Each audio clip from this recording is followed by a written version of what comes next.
ध्यानाभ्यास के लिए कृपया अपने नेत्रों को बंद कर लें।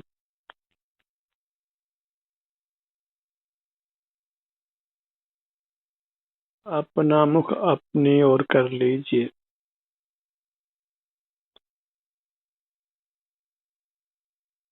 सिर से पांव तक ये आप हैं।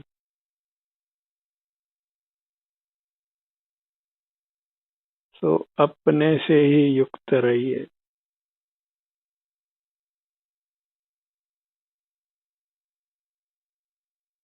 अपना क्षेत्र सीमित है। इतने से सीमित क्षेत्र में हमें रहना है।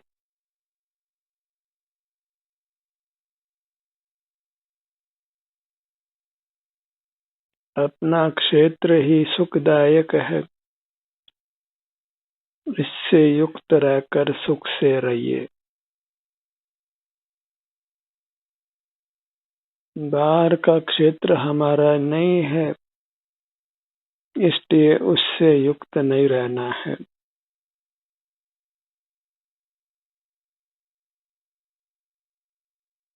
बाहर की दुनिया पर की दुनिया है, भीतर की दुनिया हमारी दुनिया है। हम अपनी दुनिया में ही सुख से रह सकते हैं,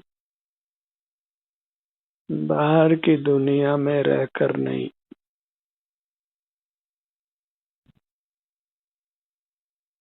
अनादि से बाहर की दुनिया में रहते हुए हम जन्म और मरण कर रहे हैं, नाना दुखों को भोग रहे हैं।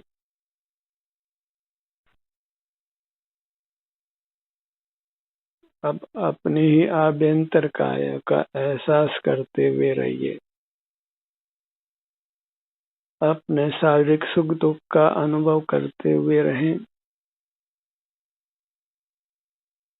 इसी से शरीर में दुख समाप्त होकर सुख की उत्पत्ति होती है।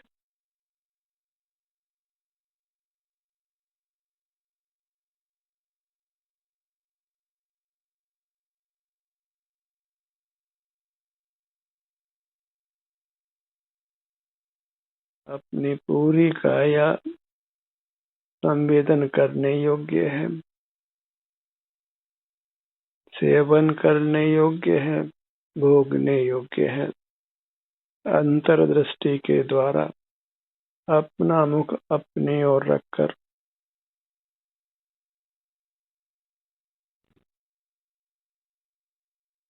इसी में विचरण करिए। उसी के विभिन्न भागों का एहसास करते हुए रहिए। आप वर्तमान में जैसे भी हैं, जैसे भी सुख दुख की अवस्था है, उसको स्वीकार कीजिए और उसी का अनुभव करते हुए रहिए।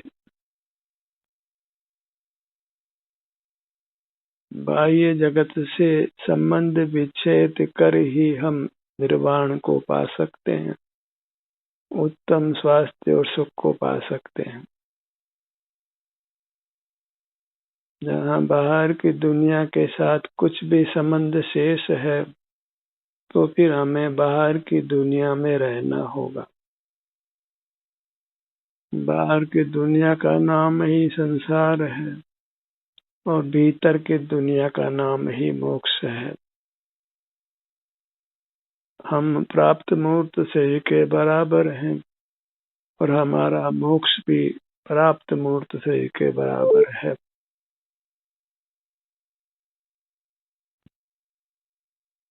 सिर से पांव तक यही सिद्धालय है। अपनी मूर्त ही अकृत्रिम जिनबिंब है और परमात्मा के रहने का स्थान है।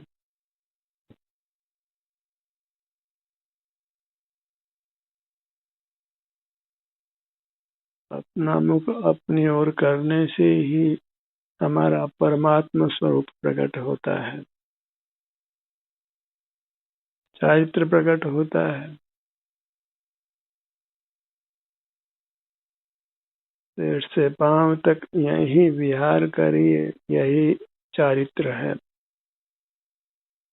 और बाहर में विहार करना वही दुष्चारित्र है।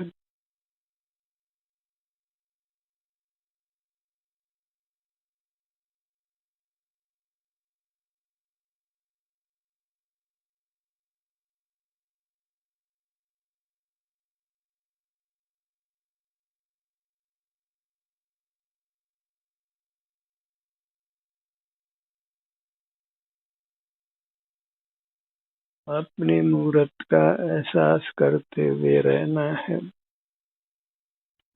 यत्न के साथ में। बीच बीच में विचार भी उत्पन्न होते हैं, तो जागरूक रहकर विचारों को छोड़कर अपने सन्मुख आइए। बाह्य जगत कुछ भी नहीं मेरा, और न बाह्य जगत का मैं। ये निश्चय कर छोड़ बाह्य को, मुक्ति हेतु नित्य स्वस्थ में।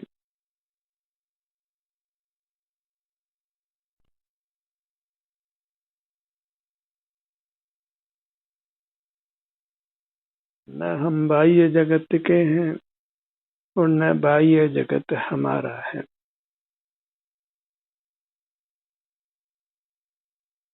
हम अपने ही अमूर्त काया के स्वामी हैं। बाह्य पदार्थों के स्वामी हम नहीं हैं।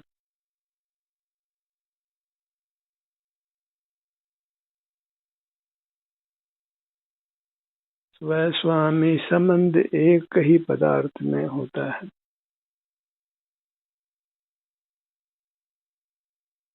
जहाँ हमारा विषय कोई पर पदार्थ होता है, वही रागादि की उत्पत्ति होकर कर्मों का संचय होता है। इसलिए बाह्य स्थित किसी पदार्थ को विषय नहीं बनाना है, किसी भी पर पदार्थ को विषय नहीं बनाना है। तो अपने में मिली हुई मूर्त काया को भी विषय नहीं बनाना है।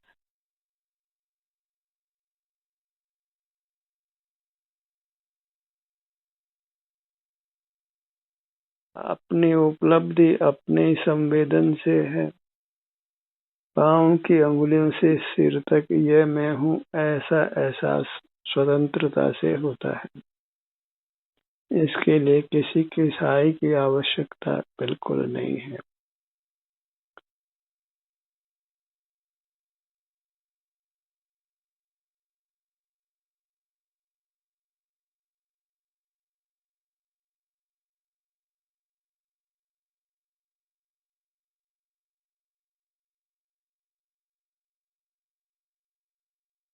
मूर्त शरीर में ही हमारा अवस्थान है, हमारी स्थिति है।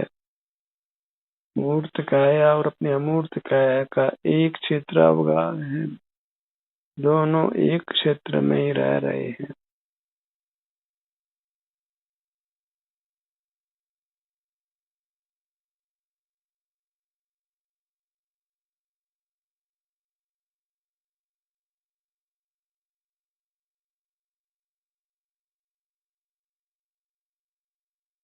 अपने ध्यान को अपने पेट के भाग पर लाइए।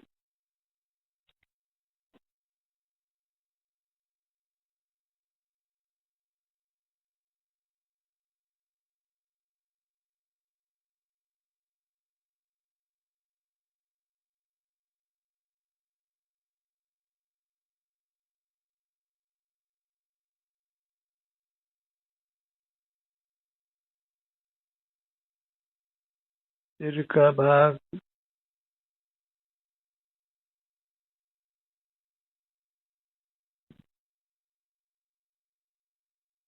ललाट का भाग,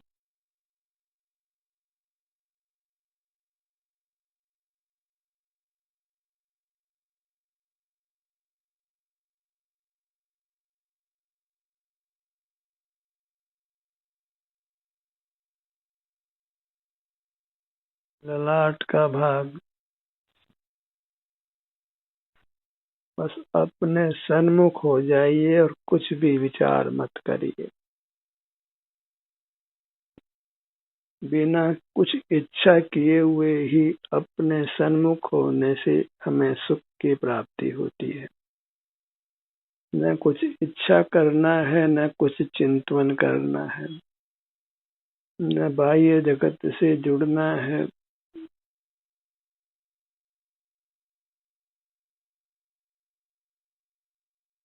अपने से ही जुड़कर रहना है।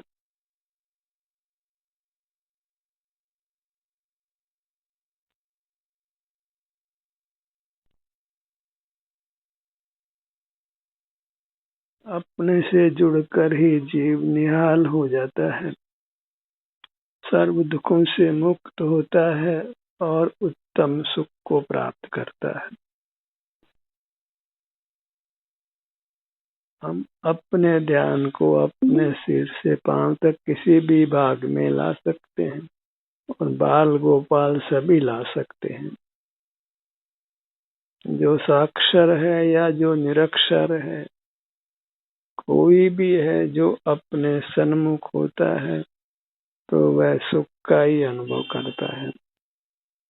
सिर से पांव तक अपनी मूर्त ही सुख का सागर है, जिसमें हमने बार बार डुबकी लगाना है।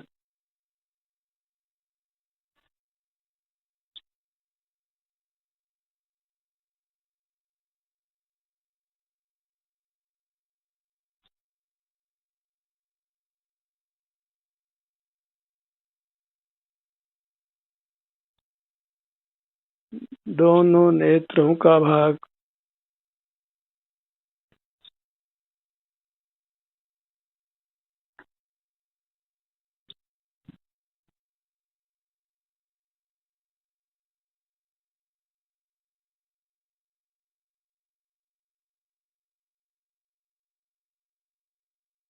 अपने स्वास्थ्य की स्थिति को जांचते हुए रहिए, अनुभव करते हुए रहिए। अपना सुख अपने में ही है, बाह्य वस्तुओं में नहीं है। अपना सुख तो अपने में है, बाह्य वस्तु में व्यर्थ प्रयास। जग का सुख तो मृग तृष्णा है, झूठे हैं उसके पुरुषार्थ। बस अपने सिर से पांव तक ही बने रहना है। इस मूर्त शरीर में हमारी अमूर्त काया वही वास्तव में हमारे लिए परमात्मा है। आपका आप ही परमात्मा है, ऐसा सिद्धांत है। एक जीव का दूसरा जीव परमात्मा नहीं है। तन मंदिर में देव जिन, जग मंदिर देखंत। अपनी मूर्त काया में ही अपना निवास माने परमात्मा का निवास है। मोही जन मंदिरों में परमात्मा को ढूंढते हैं, किसी मूर्त अचेतन मूर्ति में परमात्मा की कल्पना करते हैं। अंतरंग में अपने ही परमात्मा रूप का अनुभव नहीं करते और पर से सुख की आशा लगाते हैं। हास्य मुझे दिखे अरे प्रभु भिक्षार्थ भ्रमंत। कोई धनिक जन जैसे भीख मांगने निकला हो, ऐसे ही हम पर परमात्मा से सुख की कामना करते हैं। सो सारा श्रम वृथा का है। नेत्र बंद कर अंतर्दृष्टि करने से ही हम परम शांति परम सुख को पाते हैं, उत्तम स्वास्थ्य को पाते हैं। वही उत्तम सुख है। सर्वांग में आनंद का ही अनुभव होता है, वही हमारा रूप है। आनंदम ब्रह्मणो रूपम निज देहे व्यवस्थितम ध्यानहीना न पश्यन्ति जाचंदा एव भास्करम। जैसे जन्मांध सूर्य को नहीं देखता है, ऐसे ये मोही जन अपने स्वरूप का अनुभव नहीं करते हैं। अपने स्वरूप का अनुभव करना ही ध्यान है।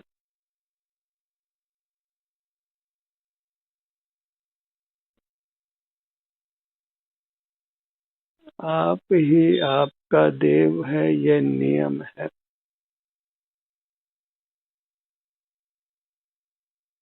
और अपने अनुभव का नियम लेना ही वास्तविक नियम लेना है।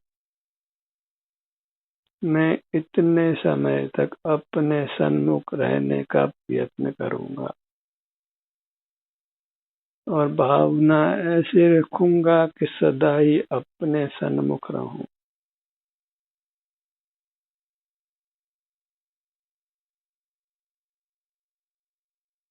यही वास्तविक यम और नियम है। और इस प्रकार अपने सन्मुख रहने से हमारा आसन स्थिर हो जाता है, वही वास्तविक योग है।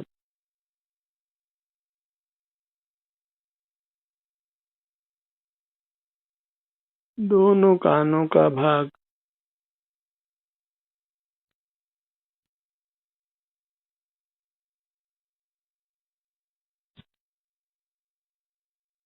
सुख दुख से जीव जाना जाता है।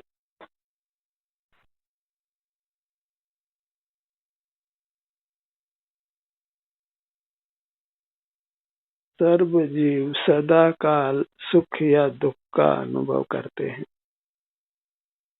सुख दुख के बिना वे एक समय भी नहीं रहते।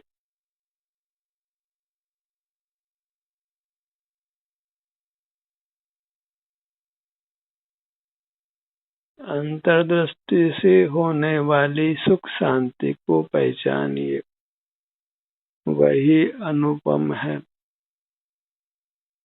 उसके उपमा लोक में नहीं है, लोक के विषयों के सेवन से नहीं है।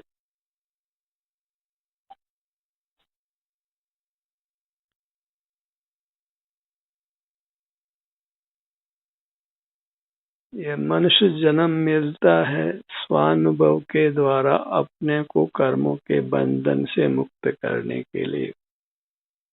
पेट तो पशु भी भर लेते हैं, भर लेते हैं पेट सभी जिनके है काया। बाहर की माया से जो अपने को मुक्त रखते हैं और अंतर्मुख रहते हैं, वे ही नरवीर हैं। जो अपने को मूर्त के बंधन से मुक्त कर लेते हैं।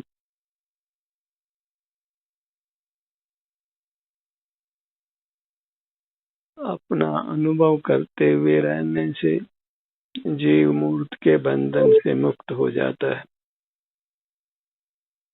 बहिर्दृष्टि में अपना अनुभव नहीं होता। जहाँ बाह्य वस्तुओं का अवलोकन करते हैं तो फिर स्वतः ही हमारी पीठ अपनी ओर होती है। तो वही परमात्मा की निंदा है, परमात्मा का अपमान है।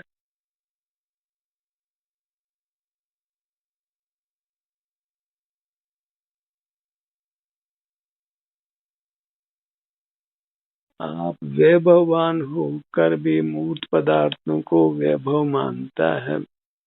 खुली इंद्रियों का ये महान दोष है। खुली इंद्रियां मूर्त पदार्थों में ही वैभव का भी कल्पना करती है।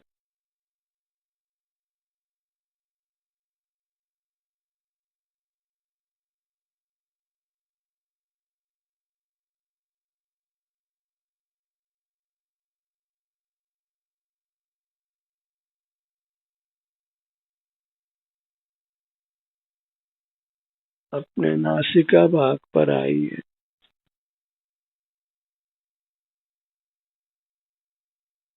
ठहरिए, संवेदन कीजिए। आपका काम आपको ही करना है, आपका काम दूसरा नहीं कर सकता है। लौकिक कार्य तो दूसरे के द्वारा करवाए जा सकते हैं, पर यह स्वानुभव का कार्य तो जीव को स्वयं ही करना होता है, और एक भी अपवाद नहीं है।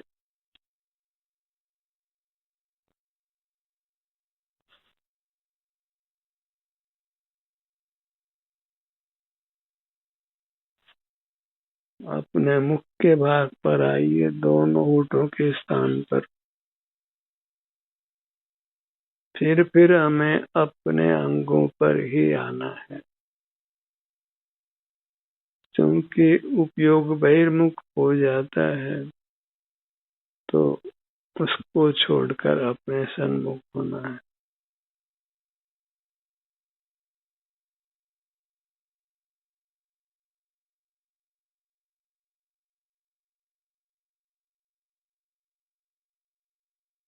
मुख के भीतर तालू के भाग पर आइए।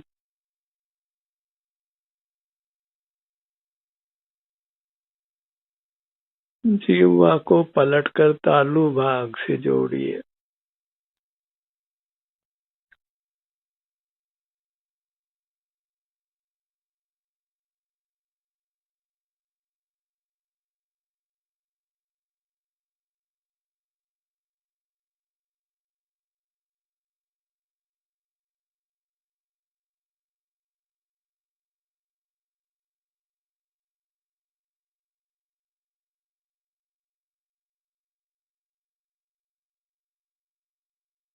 अपने सीने के भाग पर आइए। बीच बीच में विकल्प भी उत्पन्न हो तो फिर विकल्पों को छोड़कर अपने सन्मुख हो जाइए।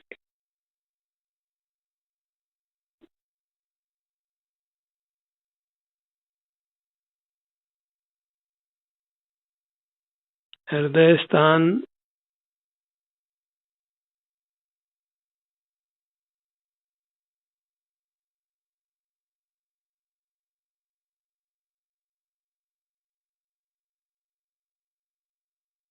सीने का भाग, पीठ का भाग,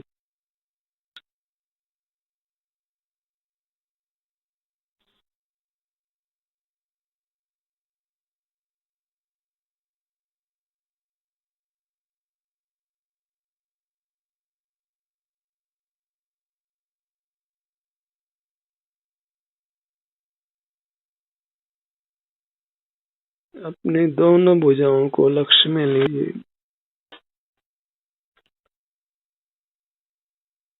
दोनों पैरों को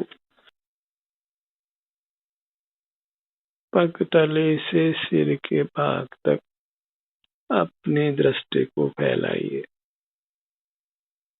बंद नेत्रों से ही हमें अपने सन्मुख रहना है।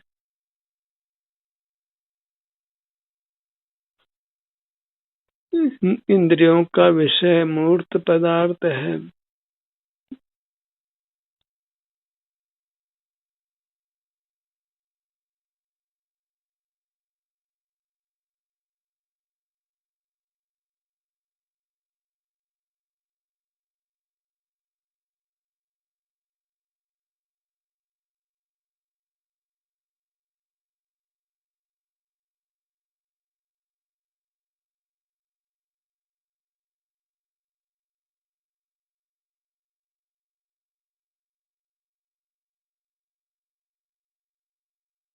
पूरा धड़ का भाग,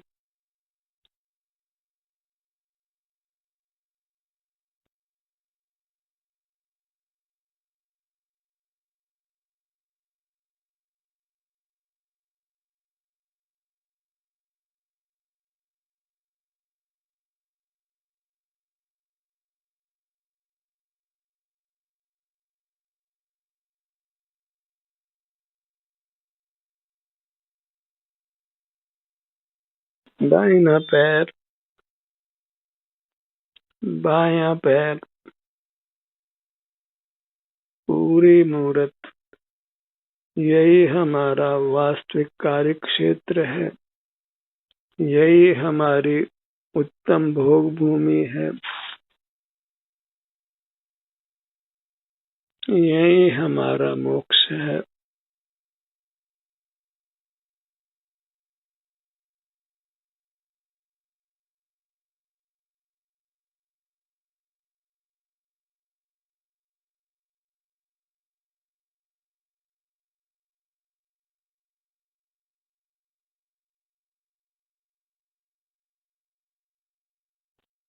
अपने सुझाव से, अपनी ही प्रेरणा से, पूरे यत्न से अपने सिर से पांव तक ही बने रहने का प्रयत्न कीजिए। ध्यान का ये सत्र यहीं समाप्त होता है। आपकी सहभागिता के लिए धन्यवाद।